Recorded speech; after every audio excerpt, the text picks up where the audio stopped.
Welcome back to Briggs on Books. I'm the host of the show, Mike Briggs, and we're a truly international talk show. I pressed the button too early, but on the screen with me is Eve Koguce. She's in Latvia. We're an international talk show. We talk to authors all over the world.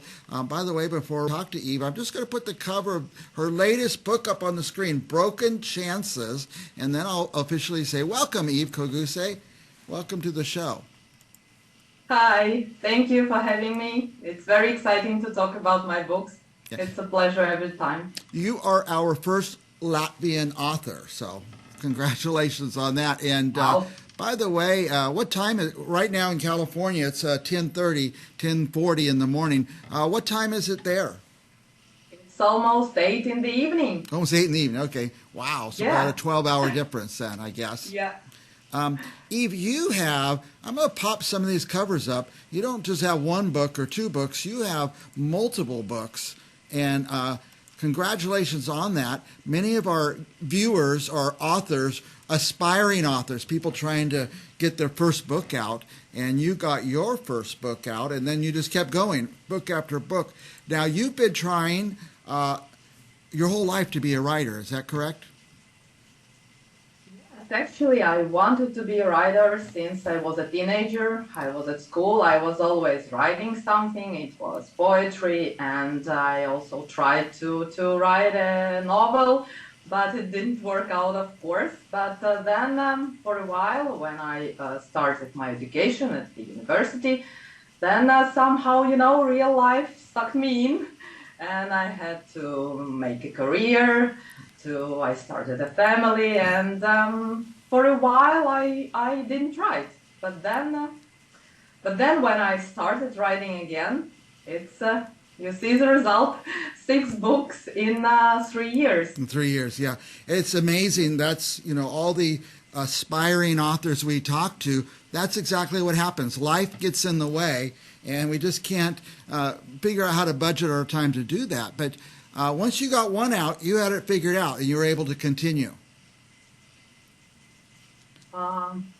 Actually, when I finished writing the first book, it was Neglected Marriage, I remember that I told my husband, most probably it will be my first and only book.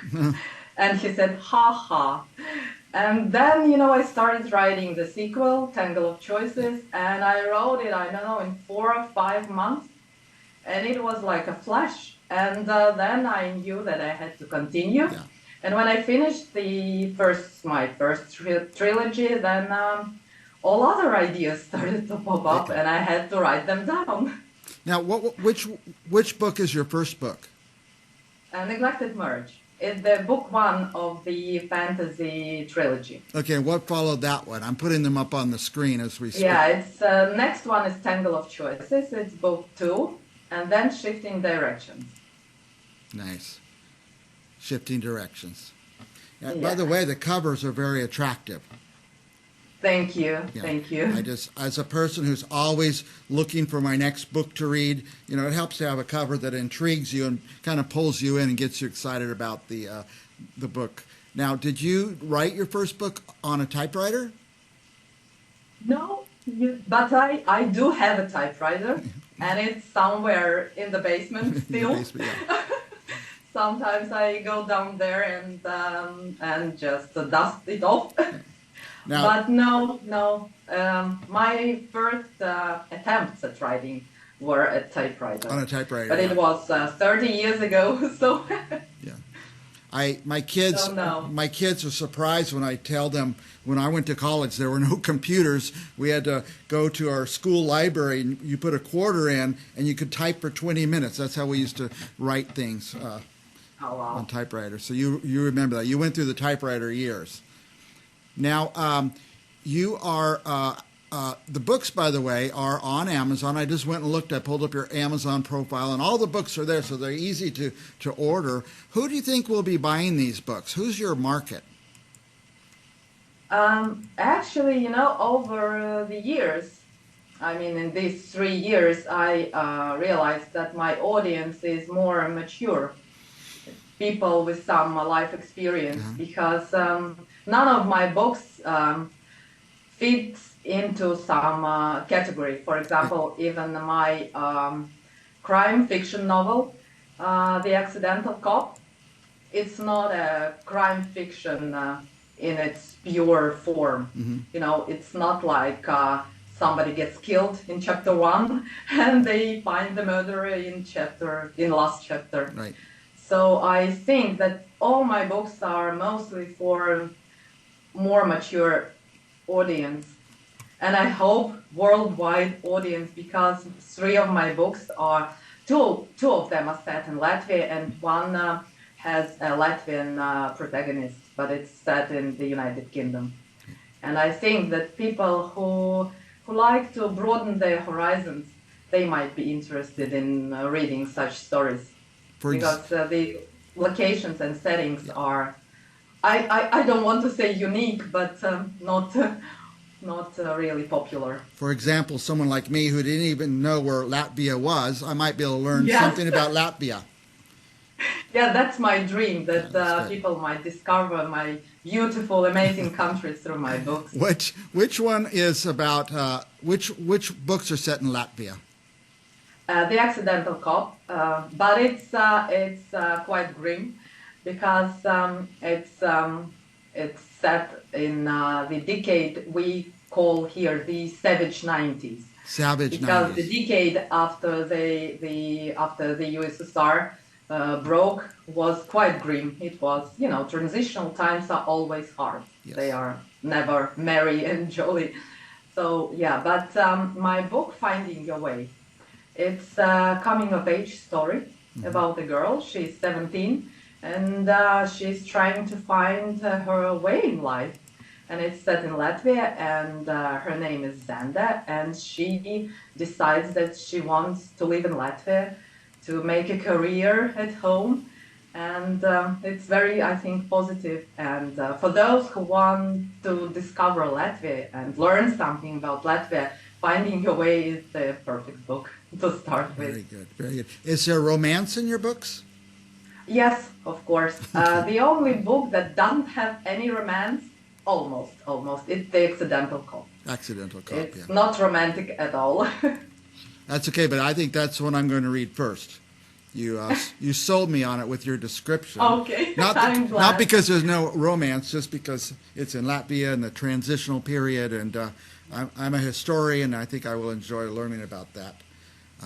Now, let me ask you, I know we're almost out of time already, believe it or not, but I have your website on the screen. If our viewers go to your website, what will they find there? Actually, I'm a big supporter of independently published authors, and we have a magnificent writing communities on Instagram and on Twitter. Okay, on X, I'm sorry, I'm not used to the new name, on X Twitter. And basically, on my website, I share my story, how I came into writing, and I share about my writing journey, and I post book reviews. Nice. Of mainly, of classics as well. Recently, for example, I posted a review on The Sound and the Fury by Faulkner. Nice. And before that, it was The Grapes of Wrath by Steinbeck. But I read a lot of independently published authors, and I post my reviews there. Yeah. And I urge people to give them a try, Yeah. because these stories are so unique and fresh, and I'm an avid reader, obviously, and I can attest to that these stories are brilliant and worth giving them a try. I had never read Steinbeck. And Really? the other day, last year, I picked one up and read it. Then I read every book he wrote. It's amazing. Yeah. But it's very generous is. of you to do those reviews. Authors need reviews.